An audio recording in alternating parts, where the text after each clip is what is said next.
Welcome to Inspire Campfire, a podcast where ordinary people tell their stories of extraordinary adventure.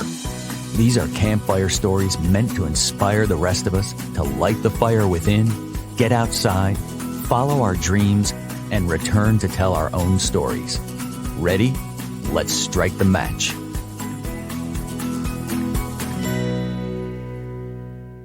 Welcome to the show. I'm your host, Scott Wurtzbacher, and today we're joined by two incredibly inspiring women who are back for their second appearance on Inspire Campfire.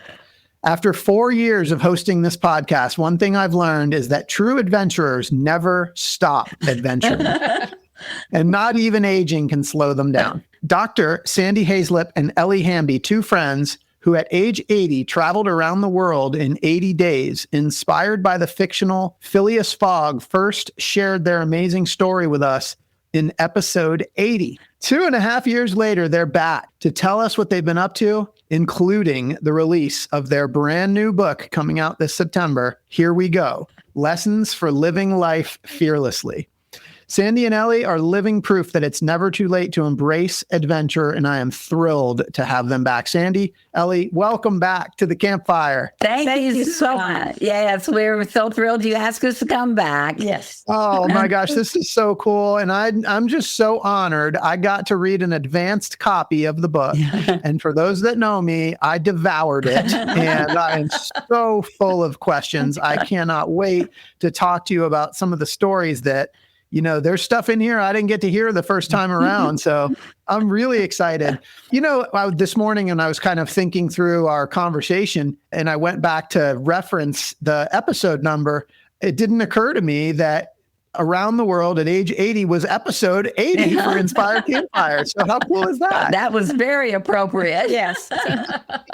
Yeah, that was fun. So I would encourage all of our listeners to go back and re-listen to episode 80 to get the full story. That was such an awesome episode. These ladies are just full of just as much energy as they were the first time we spoke, maybe even more so. But Dr. Sandy and Ellie, for those that haven't yet listened to episode 80 or haven't heard much about your story, before we kind of go one level deeper, I wonder if you guys could maybe just kind of recap a little bit of your story and the adventure that you've been on over the last few years.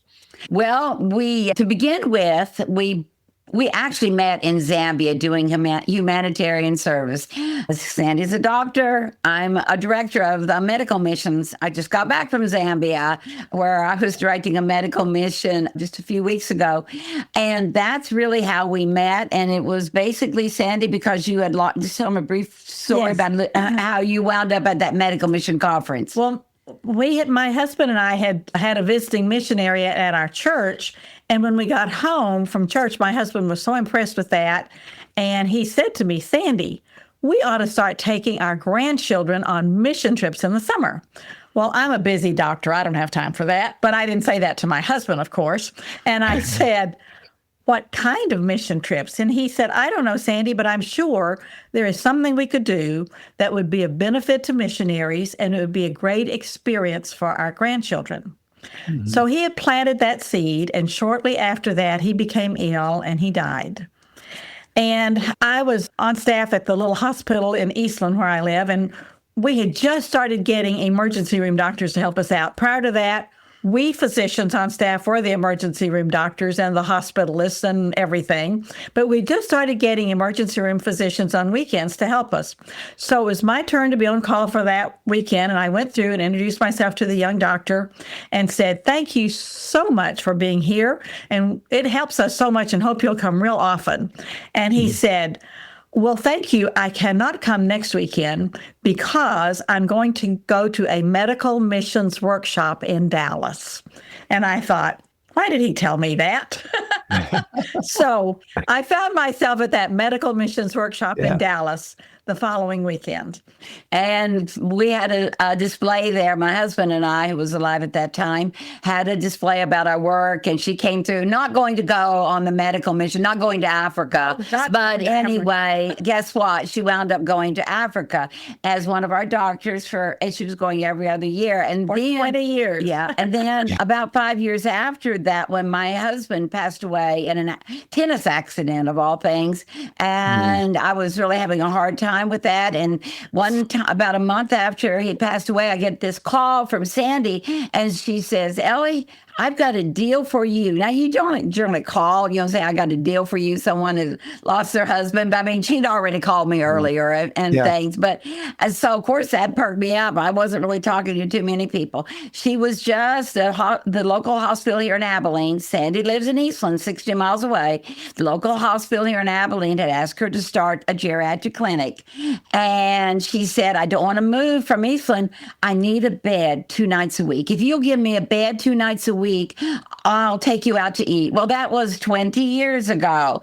And she's had that bed in the closet, so to speak, at the smaller room for 20 years. And that's how we both are workaholics. In fact, I haven't retired yet, so Sandy's still working. We're going to get into that. Yeah, but we realized we drink lots of coffee. We stay up till midnight, 1 o'clock in the morning, talking and working. And then that's how... And we made a couple of trips that are in the book on the Trans-Siberian, the Southeast Asia, and Syria, and all of that, which we realized we can do this. And we had that same budget in mind. I mean, we just worked naturally. We realized we had 2 different personalities, but we viewed the world the same because we love people. We're just in awe of everything out there. And we share that together, and just a positive attitude and happy. We're just happy just because there's a lot to be happy about. And so then that's how we got that. And then Sandy, tell them about how the world started. Well, she just told you we had already taken 3 international trips back when we were young in our 70s. Yeah. So in anticipation of getting old and turning 80, I just mentioned to Ellie one evening, wouldn't it be fun to go around the world in 80 days at age 80? Well, Ellie got on the bandwagon. We had every hotel reservation made, every airline reservation made, and COVID shut it down. Yes, that's right. But COVID didn't shut us down. No. And so we made the trip the following year, and our new theme was around the world in 80 days At 81 and still on the run. Yes. And that exploded, as we talked about earlier, all the media, print media, national media, and then even towards the end of the trip, the social media, how all that kicked in. And for something we never thought anybody would be, just our family and friends were interested in hearing about it, that the whole world now has opened up and just opened their arms to us. And we've just been blessed. Absolutely. Yeah. And I've been watching you guys. I follow you on social media, and it's just so inspiring to watch your story. But you're obviously having so much fun with it. You're just always smiling. Your energy, you're just so full of energy. This book, seriously, it was so much fun. It is so well written, and your personalities really come out. So I want to ask you about this book here. How did this come to be? Well, okay. How the book came to be. We had no intentions of writing a book. No. Sandy we're busy and writing a book, and who would read it? And after we did our round the world trip, we were 2 weeks after we arrived back home, we received an email from a literary agent in New York City. And she said, I just been reading about you, and I was the vice president of Simon & Schuster, and now I've set up my own agency, and I think this must be a book, and I would love to be your agent. Well, we're 81 years old. I mean, 80, yeah. Who 81-year-old women have an agent, It's like, what? So we checked her out, and what do? We we signed with her. And it's been amazing. She's phenomenal. Then a couple months later, and so before that we started writing, said, you got to do a proposal. And we did find a good writer to help us write the proposal because we'd never done this sort of thing before. And then about 2 months later, the New York Times did a Sunday feature on us.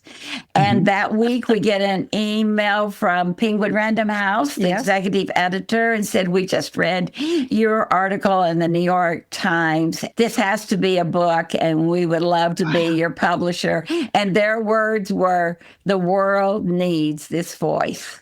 Yeah. And it's just like a dream come true. It was just all dropped on our lap, totally just like that. And we embraced it and said, let's go for it. And our book's out and everything just keeps happening. But, we basically have this saying that we always just say yes. Yes.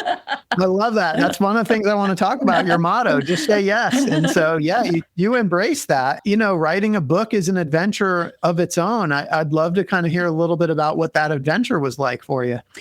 Well, first thing, our agent told us that 99% of all nonfiction books are written by written with a ghostwriter. So she brought some ghostwriters for us to interview, and we chose a ghostwriter who is really good. Listens to our voices.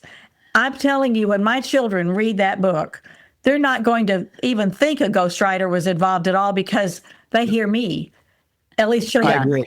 They hear. It was right. We did hours and weeks, I think, of Zoom. Because our ghostwriter's in New York City. Right. And we just did, and then writing and rewriting, and it was quite a work in progress trying to do it. Right. And it took us a while. It took us a good year. But it really, they wanted to hear our voice, and our ghostwriter made sure that people hear our voice.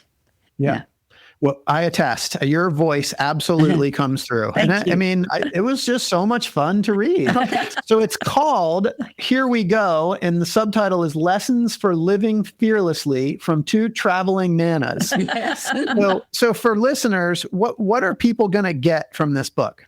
Oh, my goodness. What are they going to get? I think there's several things. I think people need to realize you just need to see what the next act in your life is what it is. It's there. It's waiting for each one of us. Right. It may not be what happened to Sandy and I, but it's out there for anybody. Right, Sandy? Absolutely. One of the things that I say, when my husband died, my son was standing there with me, and he put his arm around me and he said, Mom, this chapter is over.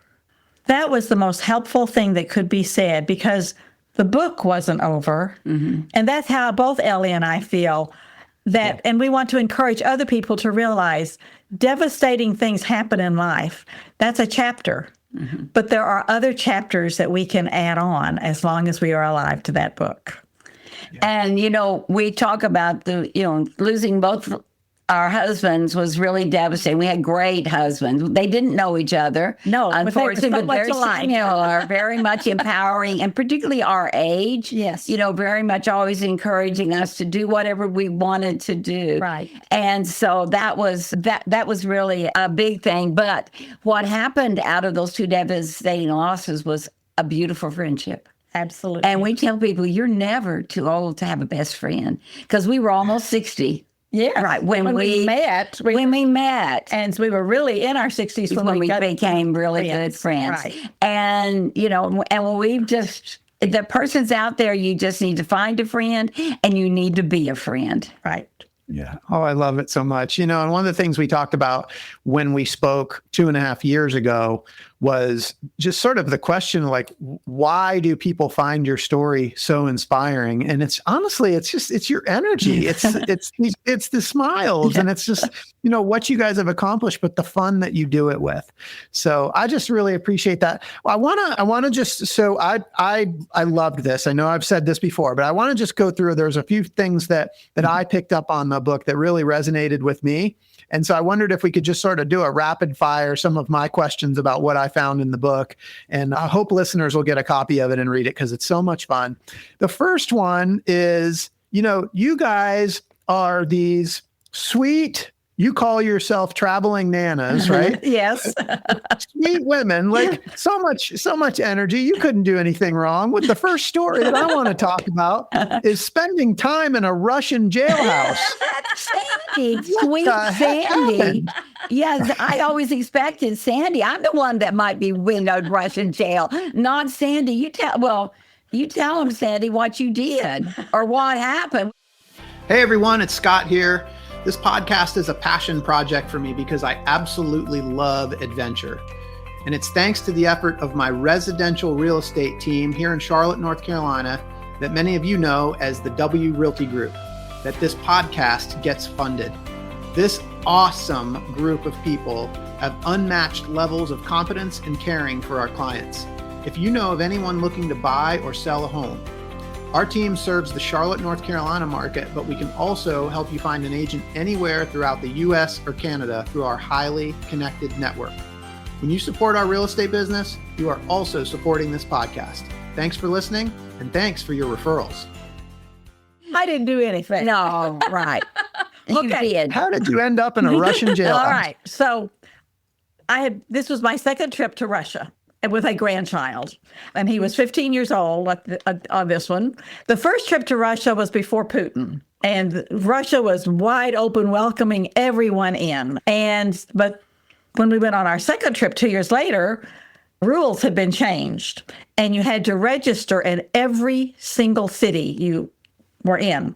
So my grandson and I first flew into Moscow, and we did our registration that we were supposed to. And the Russian person who was registering us, I talked to, and I said, now, next we're taking a train to St. Petersburg, and we'll need to register there. And she said, are you flying back home from Moscow? And I said, yes. And she said, nobody's going to care whether you register in St. Petersburg or not. Well, I had heard you're supposed to register. So when we got to St. Petersburg, my missionary contact said to her, I need to register in St. Petersburg. It's a new rule. And she said, oh, you have to have a Russian to be with you. And my Russian landlady is out of the country right now. And nobody's going to care. You're going back to Moscow to fly out. Nobody's going to care. So I never registered in St. Petersburg. It was time to go back, take the train back to Moscow. And we checked into a hotel. And the hotel person was looking at everything, and she saw that I had registered a month ago. Well, where have you been for the last month? I've been in St. Petersburg. Well, I need to see your St. Petersburg registration. I don't have it. I didn't register there. Well, I can't check you into this hotel until you get your registration from St. Petersburg. So I said, how do I do that? I'm flying out in the morning. Well, you'll have to go to jail. Now, what she really said was, you'll have to go to the jail. There was a little neighborhood jail close to the hotel. So my grandson was 15 years old. It's 10 o'clock at night. I said, can he sit here in the lobby with the luggage? And my person who met us at the train station and brought us to the hotel was with us. And I said, he can take me over to the little local jail. Okay, so he took me to the jail, and the jailer, if he had been cast for a movie part, they would have chosen this guy because he was huge, crew cut haircut, deep voice. So I explained to him why we were there, and he said, you broke our law. I said, I didn't mean to, and that's why I'm here to correct that. So he wrote out in Russian my confession. He read it to me translated by himself in his broken English and showed me this dotted line. And I started to sign. And he said, "Do you understand what you are signing?"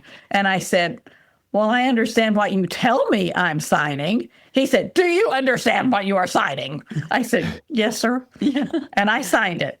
And then I paid my fine. And then there was this one little jail cell. And I got up enough nerve to say, "Can I get my picture made in that jail cell?" So you have evidence. And then when we've applied for our visas now to go to Russia On our round the world trip. No. This was when we were our very first trip. Yeah. And guess what? I got mine, and they said, "No, Sandy, she's blacklisted in Russia."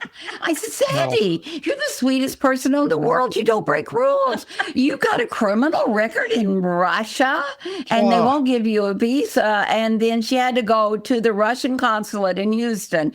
I knew with her smile there'd be no problem, but she went to the Russian consulate in Houston and pleaded her case, and they took that black mark off of there and gave her visa. So our first thing out was traveling with a criminal. That's no joke. And when I read that part of the book, like, I was sweating for you. I mean, the way you described that guy, I was nervous. Like, what's going to happen here? I mean, you did a good job of conveying that. Yeah. I mean, I felt what you felt in there, man. You guys don't look like criminals. Sorry. Right. Well, we've been interrogated more than once. You got to watch out. So next one that really, and I promise I'm not giving away all this book is full of wisdom, but this one, I just, being somebody that has had the opportunity to travel a little bit around the world and, getting to know people and starting to develop like an understanding of the way people think differently outside of the United States. I thought this one was interesting. You referred to an Iranian you met in Istanbul, and he said to you, "Americans view the people of a country and its government as one. You don't like the people if you don't like the government. But the rest of the world sees people and government as two. We don't like your government, but we love Americans."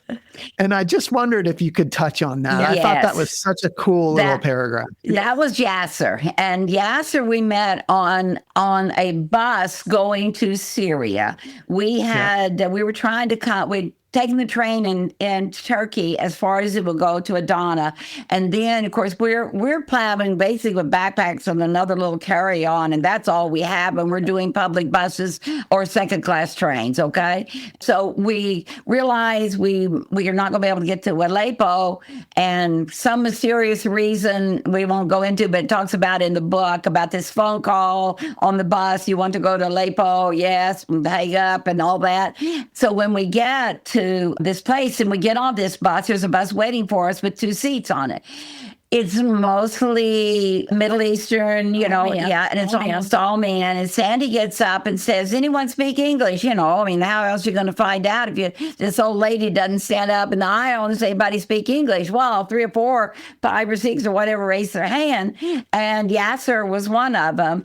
And so we became good friends talking with him. And he told us we were the first Americans he had ever talked with. He had talked to Europeans, but he had never talked to an American. And he got us through the border in Syria. And it took about an hour and a half, but without Yasser, we already had visas, but it was very tricky. And as we were talking, we spent a lot of time talking about just life and things. And that was his comment. And we have found that over and over again, and particularly when we come back to the United States and talk about the different cultures we were in and the different people. And sometimes people are acting a little nervous. "Oh my goodness, you ate with these people, you went in their home, you did all this stuff, you slept with it, in their home and whatever." And, they're not of our same culture, beliefs or whatever. And really, I think his point that really you can't judge a people by the government. Right. And we believe that people are good. We believe the Lord created everybody to be good. We know there are bad people out there, and we've met very few, but we're not without having a bad experience. We just really feel like that people, you just need to open your heart to the people that cross your path, not worrying about what country they're from or what their political views are, but just open your heart to them and enjoy life. Right. People are people. And so did you, you've traveled all over the place. You traveled around the world in 80 days. What was that your general experience with people in general? Absolutely. Absolutely. 100%. Over and over and over, people just solidified that. Would you like for Ellie to tell you one story? What's yes, that please. The one when we had the fire alarm in our hotel. Oh, in Australia, yes. And tell what happened with there was a fire. We'd been taping a show that morning. We arrived into Australia. This is at the end of our trip. Yeah. And we went to the hotel, and we were exhausted because we'd flown all night, went directly to the studio, did a live show, a morning show on one of the top networks there in Australia. And we go to our hotel then later, and we're just exhausted. We never take naps. We do not take naps. We'll go to bed early, but we don't take naps. And we decided, we're just exhausted. Let's take a nap. We did it. So we short nap, and then we'd get up and see the city. Then all of a sudden, we're sound asleep. We put our pajamas on, and then we hear fire, evacuate now. And you open your eyes, and there's smoke in the room. And of course, we rush. We grab our backpacks. Number one thing, we keep all of our valuables in our backpack, because if there's an emergency, we grab the backpack. We forget about that luggage. And so we grabbed the backpacks and head down the fire escape, several flight of stairs. I forgot a very important thing. I didn't notice that my backpack wasn't zipped. So we were waiting outside for an hour and a half. Then this lady, we'd seen her working she was in the hallway. She was a cleaner. At the hotel. And she comes over and she has 300 Australian dollars in her hand. And she said to me, I believe you dropped this when you were running down the flight of stairs. And, I didn't even know I looked down and my backpack was unzipped, and it fell out as we were running down. She didn't have to come find me. She needed the money more than I did, but she really wanted to give. That's just the goodness of humanity. Is that not a beautiful example? It is. It's beautiful. Yes. Yeah. People are inherently good. And this is something I think we talked about at length in the first time that we talked, was just the inherent goodness of people. Yes. So actually to sort of contrast that, because there was another bit in your book that you said, and it's a quote from you guys after you had recapped your visit to a Bedouin village. And the quote was, our most fervent wish is for peace for our troubled earth. Yes. And I wonder if you could just kind of talk about what you meant behind that. And then, kind of how that relates back to what we were just talking about. I think what was behind that comment, we were in Syria when this tragic war started, and we were with so many Syrians, and we were there for about 3 days after we realized something was happening. We didn't know it was going to be the war like it turned out to be, and the conversations that we had with those Syrians and how they did not want this, and our hearts, our hearts still pain. We don't know what happened to those people that we met. And after that Syrian experience, to be there with them when the war started, and talking to the people and how much they did not want this, and just that really peace is really what our world needs. And I don't know how to accomplish it, but just love each other. Yeah, thank you for that. It was a really moving part of the book for me that I enjoyed. All right, one more, and then we'll talk a little bit more about some of the media attention that you've been getting. But I got to touch on the elephant story, and I don't even think this was part of your. I think this was part of a different trip, maybe. Yes. Oh yes, this was mission. When we were doing mission work, and at the end of our mission trip, we take a 2-day R&R, and we were traveling with our grandsons. Yeah. So tell them, Sandy, how it started. So my grandson and I were on an elephant right behind Ellie and her grandson. And this was a lot of elephants. It's going through the bush, and water and everything. Anyway, Ellie's grandson had Ellie's telephone in his hand, and he accidentally dropped it, and it hit the ground. Well, let me tell you, tall grasses in Zambia contain snakes and spiders and who knows what else. And we're not about to get off that elephant. but oh my gracious, the telephone is there. Somehow, my elephant took his trunk, ruffled the grass, picked up that telephone, and handed it to Ellie. To Caleb. Mm-hmm. Is that not the most amazing thing ever? I mean, I loved that story. It speaks to I think these animals are so much more intelligent and emotionally connected than we think. And we have a video of that. We can't find it yet, but Sandy said that was in a video they did. But someday we will. That was such a cool story. I love stories like that when people are connecting with animals like that. Yes. I don't think that was just random. That I think he knew that he was saving the day when he did that. Really, really cool. So the book's just chock full of stories. I've got like 5 or 6 other things I want to talk to you about, but for the sake of time, the title is Lessons for Living Fearlessly from 2 Traveling Nanas. And I wonder if you could talk a little bit about why you chose that title, Lessons for Living Fearlessly.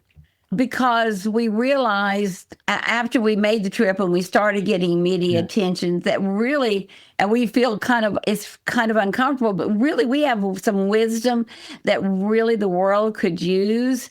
And just how else? And we realized from our social media too, and the comments that we got, wasn't it, Sandy? Oh, it was over and over that we inspired people to do things they didn't think they could do, but decided they would. That we brought joy into people's lives. I mean, this was the most rewarding thing that could have happened. That was not our purpose of the trip, but the Lord had a higher plan. And to think that we bless other people's lives, it is just so meaningful to us. And the book was the avenue that really brought it together to let us get that voice out. And really, we were empowered, too, by the fact that Penguin Random House said the world needs this voice. And that really, we had something to say, and people did listen. And we've talked to people all the time. Look, I've changed my whole outlook on life. Hey, we took a trip we never thought we would ever do, but we were encouraged by you and then the friendship issue and things. So yes, it was an avenue for us. It was a platform for us. And we're just hoping that people will enjoy it. And Sandy, what do we say? That you don't have to go around the world like we did. No, absolutely not. There are adventures next door. Yeah. Open your heart to people and let people in. Hey everyone, it's Scott here. Did you know that the members of my real estate team, W Realty Group, are listening to their own voices that call to adventure by setting big goals? Some of those goals include planning trips to Bali and the Kingdom of Bhutan, buying investment homes, and running the Chicago Marathon. At W Realty Group, we support and encourage these big goals and want to help turn them into reality. We're currently looking to add new members to the team. If you know a great real estate agent in the Charlotte, North Carolina area that would benefit from being part of our team, please send a text, an email, or give me a call. And know that when you support W Realty Group, you're also supporting this podcast. Thanks for listening. So what does it mean to be fearless? All right. Well, it means say yes. Yeah. Say yes. What we operate under is we say yes, within reason. There's a few things we can't do. We know at our age we can't do that, but we're fortunate, we have 4 artificial knees between us. So, and Sandy has an artificial hip. So our doctors will not let us jump out of airplanes. We can't do that. But anything, I just went ziplining in New Zealand. It was, there are things you can do and there's a few things you can't do. So you just have to know, but if you can do it, do it. Right. It just is. And you don't have to do like the full whatever. We don't have to hike 20 miles or whatever, like you guys do a lot on your trips that you take and things, but we can hike at our own pace. That's right. And we do that. We may not cover the distance, but that's okay. We're covering what we can. Right. May I share what I normally say to people about that? Go ahead. Okay. Yes, please. I say, get up out of your easy chair. Step out of your comfort zone. Make a list and live. I love it. Yeah. It aligns so well with what we're trying to do on this podcast, which is really listen to the voice inside that calls you to adventure. Yes. And then in order to step across that threshold into your adventure, you have to say yes. You're right. You're right. Well, thank you guys so much for that. I'm curious, have you always been fearless? Oh, well, Ellie probably has, but I'm from a family of like 40 first cousins. I was known as the scaredy cat of those cousins. I was not the adventuresome one. I did not climb all the trees that they climbed. I didn't jump into the Red River with them. So those 40 cousins are amazed at my change. I think one of the things, Sandy and I, when we were both young, read a lot of the same books. I remember reading Amelia Earhart. I mean, any books about women that were stepping out and doing things. Yes. And so when I look back because those are the books of my childhood I remember reading. Yes. And then, of course, we got a little bit older than Amazing Mrs. Polifax, the elderly spy, that there was a whole series of her books. And that was just a fiction book, but it was sure fun to read. So good. So I want to talk a little bit about the media attention that you've been getting. Obviously, it started right away when you were going on this trip, and now, publishers have reached out to you. You've got this book. I think you said that you're talking to People magazine after you're talking to me. I mean, this is so cool. Like, what is it like? What's it been like for you guys to receive all of this attention? It's been exciting. But it's not been really, it's been a little uncomfortable. Yes. Just because we've never done anything to get attention in life. You just aren't out there, promote ourselves. And it's just all happened naturally. But we still struggled just a little bit with just the realization that, we've got all of this. We are even CBS Morning Show with Gail King on the 18th of September. We're talking on that. We're guests going so to cool. New York City. So it's been very rewarding. And I think and I told Sandy, every time we speak or talk, we're just rejuvenated. Every time we do a trip, we need to do the trip. If we get bogged down in our work here, let's go on a trip. Right. That's what gives us life and meaning. I mean, along with our work, that is very much because both of our jobs are humanitarian type of jobs and things. So, I mean, that's been the thread that has actually stayed through since the time we met. Yeah. That serving others, no matter where they are or who they are, has always just been the thread through our lives. And I think that's why we gelled so well together. Yeah. And I definitely want to come back and touch on service. Before we do that, just kind of staying on the media attention, I am curious, because you've gotten a lot of attention, you've done a lot of interviews, and has anything changed inside of you? Has anything changed in terms of the way that you think of yourselves, or any sort of identity shifts through all this media attention? Actually, for me, it's giving you more confidence. It just has to give you confidence that, your people are interested in what and talking to you and things. And I think Sandy and I think we're just even happier than we used to be. Okay. I mean, really, we are. Truthfully, because we feel so blessed. My specialty in medicine is geriatric medicine. Mm-hmm. And when I was young in my 60s and young in my 70s, it broke my heart to see patients younger than I was who had just sort of given up adventure, given up life. And I just feel blessed beyond my wildest imagination that we are able to share this with people and hopefully inspire them. Yeah. And our voice seems to matter. Yes. And that just is it does. a blessing. it's got to be reassuring to have all of this sort of positive encouragement and reinforcement. But I do that we talked about service, and I do want to come back to that because, you know, the last few years you've been traveling, and, you know, I think some people think like, you know, going on trips and traveling, oh, that sounds so fun. But really you guys have both lived very full lives that have been very connected to like passion and purpose and service. Like at the very core, you've been serving. So I think you're serving in a different way now by inspiring people with what you guys are doing. But I just wonder, like, when you look back on a lifetime of service, if you could kind of maybe help me and the listener sort of connect that whole a lifetime really from service to where you guys are now.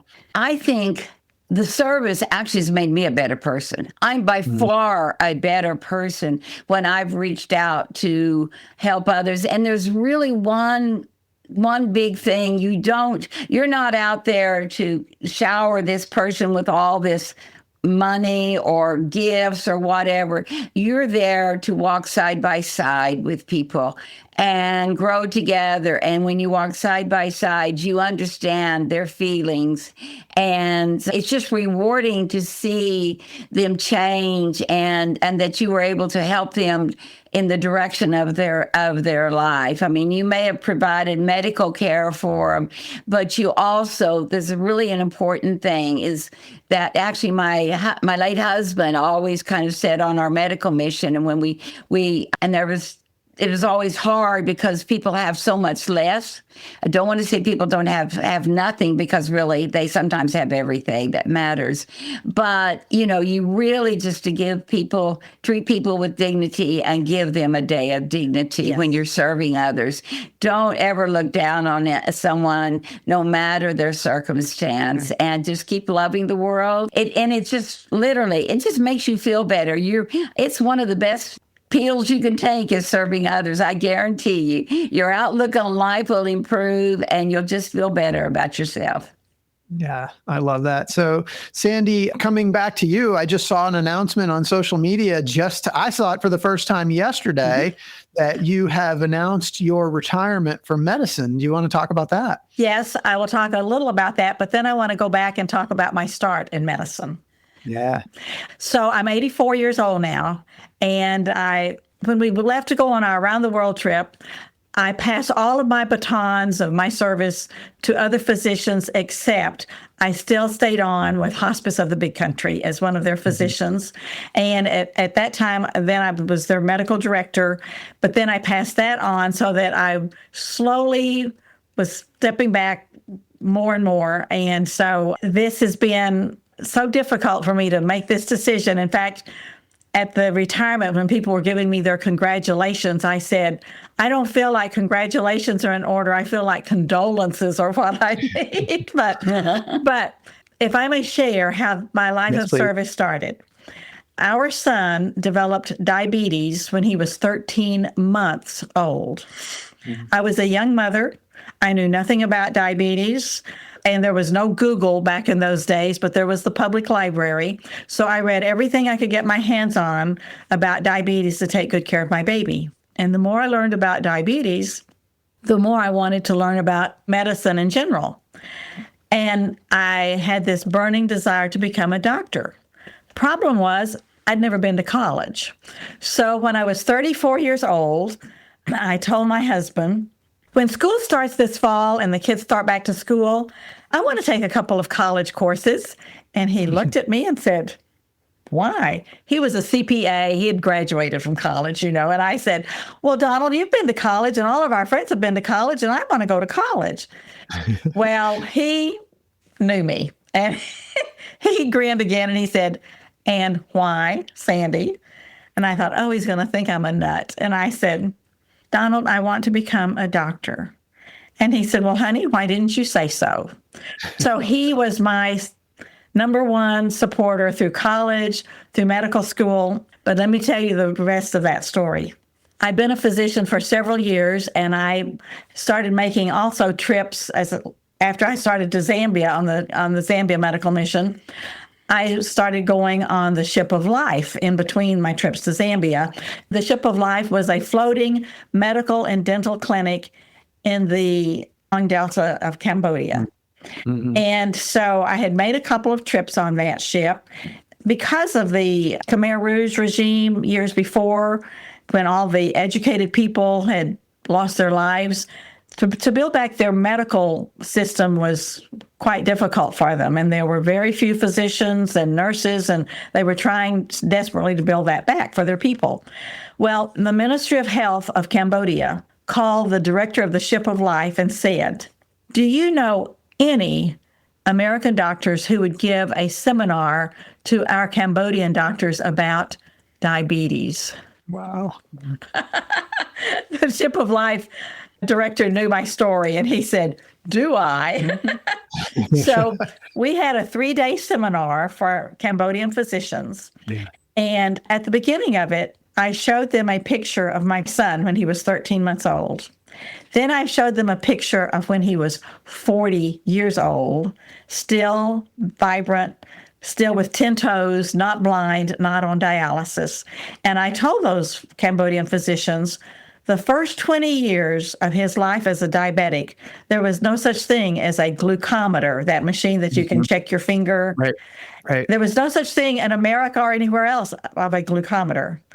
And still in Cambodia at that time, the clinics did not have glucometers. I said, but you can still help your patients to live long, productive lives like my son. And that's what we're going to talk about today. And so we had a 3-day seminar about what they had, the medications they had available, and how to utilize those and how to utilize their diets. And I felt like my life had truly come full circle, that I was able to share that. That's a fantastic story, and it really does bring everything full circle. So, your lifetime of service is just led right up into where we are now. And speaking of a long, productive lifetime, you guys are just so full of life. And at 84 years old, I want to ask, do you have any secrets to longevity? And you're so full of life and energy. I'm just curious what your secrets are. Well, number one, move. You got to move. Okay, because we see older people and they're in their chair watching TV and have nothing. Just get out there, move. And I think just... And if something wears out that's fixable, fix it. Fix it. Yes. Like our knees, 4 knees. If we had not had those knees replaced, be able to. We couldn't do we couldn't go around the world like we did. No. And after going to Machu Picchu, I had to have my hip replaced, but I did. So then I went to Oceania and Papua New Guinea, and we did. That's not even in much of those last 2 trips we've taken to South America and Papua New Guinea. We didn't even touch on today, and those where we went piranha fishing in the Amazon, alligator hunting, and I went swimming with the pink dolphins, and then we went in Papua New Guinea out in a remote village with a family, small village, spent the night. No running water, no electricity. And ate whatever fish they caught and drank coconut water. So what can we do? It's great. You know what? That reminds me of one of the quotes in the book that I was going to ask you about. It. I'll bring it up. You said, as adventurous octogenarians, we're accustomed to being underestimated. For sure. Oh, what's so funny is almost everywhere we go, because we didn't really bring this out. We're huge budget travelers. Our average hotel around the world was $29 a night. So we generally do budget. And almost always when we go, oh, you're the oldest people that have ever stayed here. We just get the biggest kick out of that one. No one their age has ever done this before. No. And when we were being interviewed by CBS News in London, the director, we were walking up the steps to a pub, and the director said, "You ladies get up these stairs good." And we thought, what? We're going around the world. You think we can't get upstairs? You guys are awesome. Yeah. So on episode 80, so I ask everybody that comes on the show the same question at the end, and that is when Hollywood makes a movie about your story, who's going to be the actor, actress that's going to play you? And I went back and I re-listened to your answer, and you said Jane Fonda and Sally Fields was who you guys came up with. But you also told me 2.5 years ago that you had a movie in the works, and I wanted to follow up with you to hear what's going on Well, there. we actually had signed a screenplay contract, but it was only a year, and the person was very slow, and so we let that the contract ended, and we didn't re up on it. So no, right now there's no movie out there, except we've heard from the New York grapevine that Jane Fonda and Lily Tomlin are saying we're doing this movie, but they haven't contacted to us. Okay, so it's not official. That's just a rumor we've heard. So that's all it is a rumor. But you know what I say to that? You tell whoever plays my part, there are no ugly words that come out of my mouth, and there is no hanky-panky going on in my life. You be sure they know that. And that's for both of us. So we're not sure that could happen. So you said that last time too. So yeah. So really, we don't know. I mean, really, right now, we're just kind of waiting. If there is one, I think we've been kind of waiting until after the book comes out and see. But it would be fun. Jane Fonda and Lily Tomlin. I love it. So, Lessons for Living Fearlessly from Two Traveling Nanas. When does the book officially come out? September the 16th. This 2025. It's available for pre-sale now on all the major bookstores: Amazon, Walmart, Target, Books A Million, Barnes and Noble, Powell Books, all of them. And you just go on to any of them and pre-order.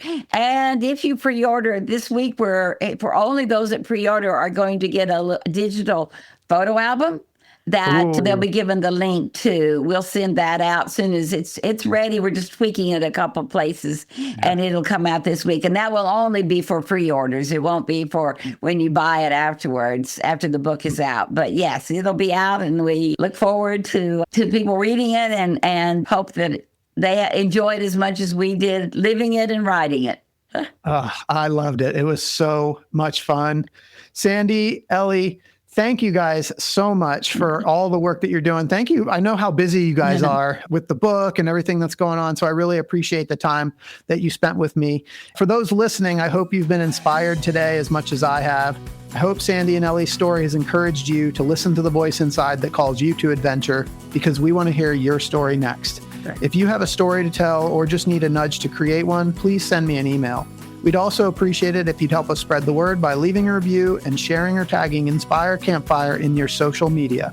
And until next time, I want to encourage you to get outside. Thanks for listening. Sandy, Ellie, thank you so much for being here. Thank you. It was great. We enjoyed talking to you. You're great, Scott. Appreciate it. Thank you.